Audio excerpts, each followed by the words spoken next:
কুল্লু নাফসিন যায়কাতুল মউত, এটুকু আমরা সবাই জানি। কিন্তু এর পরেরটা সুম্মা ইলা রাব্বিকুম তুরজাউন, সূরা আনকাবুত। যায়কাতুল মউতটা কোরআনে 2 জায়গা আছে।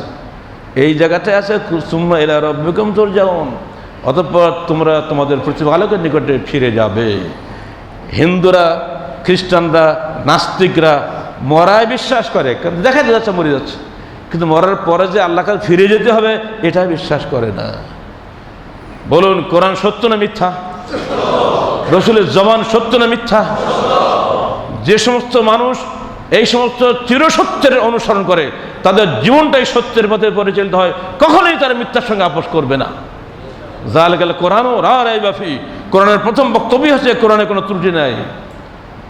ছোট্ট ইয়ং সাহাবি, 17 বছর বয়স মাত্র, আব্দুল্লাহ ইবনে আমর ইবনে আস, আল্লাহ নবীর সব বক্তব্য উনি লিখতেন। সব তো মনে থাকে না, তো উনি লিখতেন। কুরাইশের নেতারা বললে, আব্দুল্লাহ তুমি সব লেখো কেন? আল্লাহ নবী অনেক সময় রাগ করে ধমক দিয়ে কথা বলে, অনেক সময় আদর করে কথা বলে, কথা কম বেশি তো হয়ই। এইগুলো লিখো না, যখন ঠান্ডা মাথা বলে এইগুলো লেখো। উনি বলেন কথা তো ঠিকই, মানে রাগ করে অনেক সময় খারাপ কথা বলে না। উনি বলি, হ্যাঁ আল্লাহ রসুল, আমি কি আপনার সব কথা লিখবো না? এই যে লোকেরা বলছে আপনি রাগ করে যে কথা বলেন, তো ওটাও তো বাদ দেওয়া উচিত। আল্লাহ রসুল বুঝলেন যে এর পিছনে নেতা আছে, ও সেলিমান বলে নাই, এদিকে সব বসা মসজিদে সব চলে আসছে, শুনে রেখে দিও। ওয়াল্লাযী নফসু মুহাম্মাদিন বিয়াদিহি মা খারাজা মিন্নি ইল্লা হাক্কুন, মুহাম্মাদের প্রাণ যার হাতে, তার কসম করে বলছি, মুহাম্মাদের জবান দিয়ে করছি যে কালো মিথ্যা কথা বের হয় না। বলুন সুবহানাল্লাহ। সেই মুহাম্মাদের কথা, কর্ম এবং অনুমোদন সবই রয়েছে কোথায়? সহিহ হাদিসের মধ্যে। জয়ীফ জাল হাদিসের মধ্যে সেগুলো কোনো কথা নাই। এজন্য আমাদের স্লোগান, আসুন পবিত্র কোরআন ও সহিহ হাদিসের আলোকে জীবন গড়ি। এই স্লোগান নিয়ে বাংলার জমিনে প্রথম যুব সংগঠন বাংলাদেশ আহলে যুব সংঘ সারা বাংলার জমিনে দাওয়াতি কাজ করে যাচ্ছে। আজকে হাজার হাজার যুবক আলহামদুলিল্লাহ এখন এই সংগঠনের ছায়াতলে চলে আসছে। আজকে ঢাকাতে ইঞ্জিনিয়ারিং ইনস্টিটিউশন মিলনাতে তাদের বার্ষিক কর্মী সম্মেলন হচ্ছে। সিলেটের যুবকরা সেখানে খুবই কম। যেখান থেকে আন্দোলন শুরু সেখানে হারিয়ে গেছে। আমি দাওয়া দিয়ে যাচ্ছি, দয়া করে আসলের দিকে ফিরে আসেন। কোন সংগঠন আগে কোন সংগঠন পরে এগুলো কোনো ব্যাপারই না। ব্যাপার হলো কে কতটুক সত্যের বা দৃঢ়তার সঙ্গে থাকা, এটা নিয়ম। সাহাবায়ে কেরামের আদর্শ অনুসরণে বাংলাদেশকে সুন্দরভাবে সুন্দর দেশে পরিণত করাই আমাদের লক্ষ্য। দেশ যদি নষ্ট হয়ে যায় আমি একা ভালো থাকতে পারবো? পরিবেশ যদি নষ্ট হয়ে যায়, কে কারো ক্ষমতা নেই দেশ ঠিক করা। এই যে ড্রেনের মধ্যে রুই মাছের বাচ্চা ছেড়ে দেন ড্রেনের মধ্যে, পচা ড্রেন না, দেখতে চকচক করবে, ভেতরে বিষ ঢুকবে না?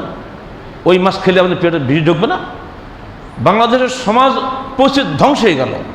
এই পচা সমাজকে ঠিক করতে গেলে মানুষ ঠিক করা লাগবে না? মানুষ ঠিক করা বাদ দিয়ে খালি আইন বানাবেন আর পুলিশ আর র্যাব দিয়ে পিটাবেন, কিচ্ছু হবে না। ওরাও তো মানুষ, ওরাও তো নষ্ট হয়ে যাবে না। যে কোনো বললে আপনার সার্বিক জীবনকে কোরআন ও সহিহ আলোকে গড়ে তুলতে হবে, এর বাইরে যাওয়ার কোনো উপায় নেই। একদিন আল্লাহ রসুল বসে আছেন, হঠাৎ জিবরিল এসে হাজির। মোহাম্মদ, ছেড়ে রাখো, যতদিন তুমি খুশি বাঁচো, কিন্তু মনে রেখে দিও তোমাকে দুনিয়া ছাড়তেই হবে। কথা ঠিক না? 2 নম্বর প্রশ্ন, মোহাম্মদ শুনে রাখো, যাকে খুশি তুমি বন্ধু বানাও, মনে রেখো অবশ্যই তার সঙ্গে তোমার বিভেদ বা বিচ্ছিন্নতা আসবেই, ছাড়তেই হবে তাকে। এটা ঠিক না? যারা আমার বন্ধু ছিল আজ তারা আছে, সব চলে গেছে। তিনি বলছেন, তুমি যা খুশি করো, মনে রেখো তোমার প্রত্যেকটি কাজের হিসাব আল্লাহর কাছে দিতে হবে। এই 3টা কথা জিবরাইল আল্লাহ রসুলের কানে কানে এসে বলে দিয়ে গেলেন। দুনিয়াতে যারা সুখী তারা সব কিছু ছেড়ে আল্লাহর ইবাদতে রত হয় এবং মানুষের মুখাপেক্ষী না হয়ে আল্লাহর মুখাপেক্ষী হয়, তারাই মাত্র সুখী, আর কেউ সুখী নয়। বন্ধুরা আমার, আহলে হাদিস আন্দোলনটা কি এবারে আসেন এখানে। ওই যে 73 ফেরকা বললাম না, আল্লাহ রসুল বললেন, সাহাবা একরাম বলি, হ্যাঁ আল্লাহ রসুল 73 ফেরকাতেও যান, এত ফেরকা হবে মুসলমানদের মধ্যে, তো কারা জান্নাত পাবে? উনি বললেন, মা আনা আলাইহি ওয়া সাহাবী আল-ইয়াওম, আজকের দিনে আমি এবং আমার সাহাবীরা যে পথের উপরে আছি, এই তরিকার যারা থাকবে শুধু তারাই মাত্র আমার সাথী হবে কিয়ামতের দিন। জবাব তো শেষ হয়ে গেল। অত আপনি দেখুন আপনার আমলটা সাহাবায়ে কেরামের আমল সাথে মিলছে কিনা, দেখার দায়িত্ব। দেখবেন কি যে আপনার হাতে তো হাতিয়ার নাই, বই যদি না পড়েন সংগঠনের মধ্যে ঢুকবেন না। ও তো আপনি বলে দেন সংগঠন আমি একাই ইবনে তাইমিয়া হয়ে যাব, আমি একাই আলবানি হব। জি, অত সহজ না। আপনাকে অবশ্যই একজনের কাছে পড়তে হবে, শিখতে হবে। শিক্ষক ছাড়া এখন বিদ্যান তৈরি হয়েছে পৃথিবী থেকেও? একমাত্র আল্লাহর রসুল ছাড়া পৃথিবীতে কোনো মানুষ শিক্ষক ছাড়া আগে শিক্ষিত হতে পেরেছে? অহংকার করা ঠিক নয়। আপনাকে লিখতে হবে, শিখতে হবে, পড়তে হবে, জানতে হবে, মিশতে হবে। আর সেই পরিবেশ আপনার দিতে হবে আপনার সন্তানদের জন্য। ছোট্ট ফুটফুটে শিশু সন্তান কিছুই সে চেনে না, তাকে আপনি এমন বই পড়ান যা পড়লে তার আকীদা ভালো হয়।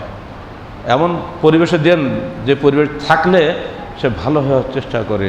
সেই পরিবেশ দেওয়ার দায়িত্ব কিন্তু আপনার। লোকমানের নাম শুনছেন না? লোকমান হাকিম, তার নামে একটা সূরা আছে না কোরআনে, সূরা লোকমান।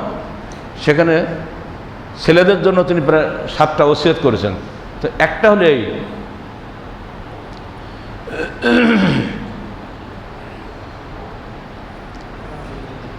তুমি তাদের সঙ্গে চলবে যারা আল্লাহর পথে চলে। এ কথা কেন বলতে গেল? জানো তো আমি তো মরে যাচ্ছি, ছেলে তো বাচ্চা ছেলেরা সঙ্গপথে চলবে না। বাচ্চা ছেলেরা সঙ্গ প্রিয়, পৃথক, ওর বাপ মার সাথে থাকতে চায় না, খালি ছেলেপিলে সমবয়সী খুঁজতে চায়। যুবকরা তাই চায়। এবারে লোকমান সাহেব বুঝছিলেন যে আমাদের ছেলেরা, আমি তো মরে যাব, এ কার সঙ্গে মিশবে? বলে যাচ্ছে ছেলেকে বাপ, তুমি যেন কোনো অবস্থাতেই এত বলো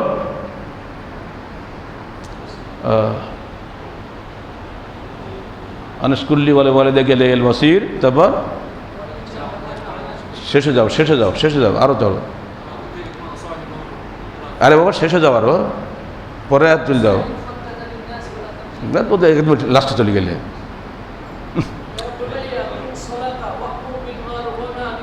চলো তারপর চলো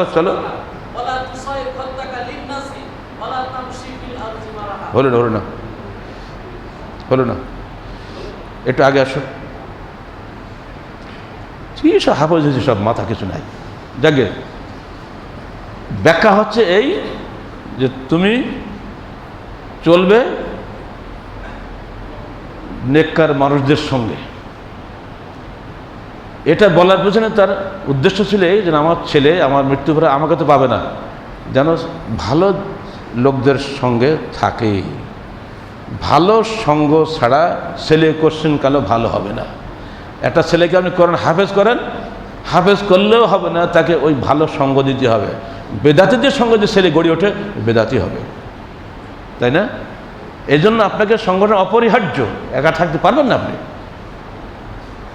আর এই কারণেই আল্লাহ রসুল বলে গেছেন, দেখো আর জামাতুর রহমতুন আল ফুরকাত আযাব, জামাতবদ্ধ জীবন হচ্ছে রহমতের জীবন, বিচ্ছিন্ন জীবন হচ্ছে আযাব। মানে কি বলেন? আযাব মানে কি?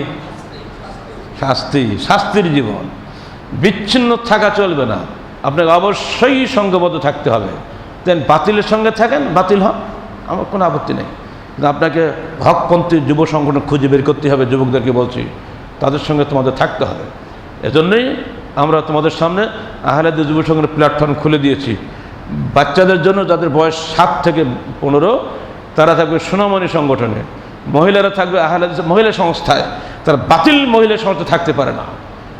পুরনো কথা একটু বলি, 1985 সালে ঢাকাতে যাত্রাবাড়িতে বড় কনফারেন্স হচ্ছিল, কর্মী সম্মেলন। যাত্রাবাড়ি হোটেলে আমি খেতে বসছি, আমার সঙ্গে তো দলবল সর্ব থাকে আপনারা জানেন। সামনের টেবিলে চেয়ারে একজন মুরব্বীর টের পেয়েছে আমি কে, তো প্লেট নিয়ে আমার সামনে চলে আসে যে বাবাজি আপনি সেই লোক? হ্যাঁ, তো আমাকে একটু বাঁচান। বারে আপনি তো বেশি আছেন, কী বাঁচাবো? তো নাই মরে গেছি। কি বলে? আমি কামাই করি, বউ নেয় চাঁদা, ও এক মহিলা সংস্থা না ছাত্রী সংস্থা কি করে, ও সেখানে চাঁদা দেয় মাসে। আমার ছেলে ও করে কি আর শিবির না কি করছু না আমার একটা, ও টাকা দেয় সেখানে। আমার এই ছোটো বাচ্চা ছেলে আদর করি বেশি, ও টাকা নিয়ে যায় ফুলকুড়িতে। আমার আর কিছু থাকে না। তা আপনি আমাকে বাঁচান। বুঝতে পারছেন বিষয়টা? যে যে দল করে, রাজনীতি করে, সব দলেরই যুব সংগঠন আছে, সোনামণি ছোটদের সংগঠন আছে, মহিলা সংস্থা আছে না? এই সব দলের লোক আহলে হাদিস আছে, এদের পকেটতে সব সাফ করে নিয়ে চলে যায়। কিন্তু আপনাদের পয়সা আহলে হাদিসের ঘরে যায় না। সে পুরনো কথা বলছে, আজকে এই দুঃখ কিন্তু আজও আছে। আপনাদের সাবধান করছি, রাজনীতির নামে যে আকীদা আমলকে ধ্বংস করবেন না। পবিত্র কোরআন ও সহিহ হাদিসের বিধান যে কি, এটা ছেলেদেরকে শেখার সুযোগ করে দিন। ইনশাআল্লাহ একদিনে গড়ে না, সময় লাগে, নিয়মিত পড়তে হয়, জানতে হয়।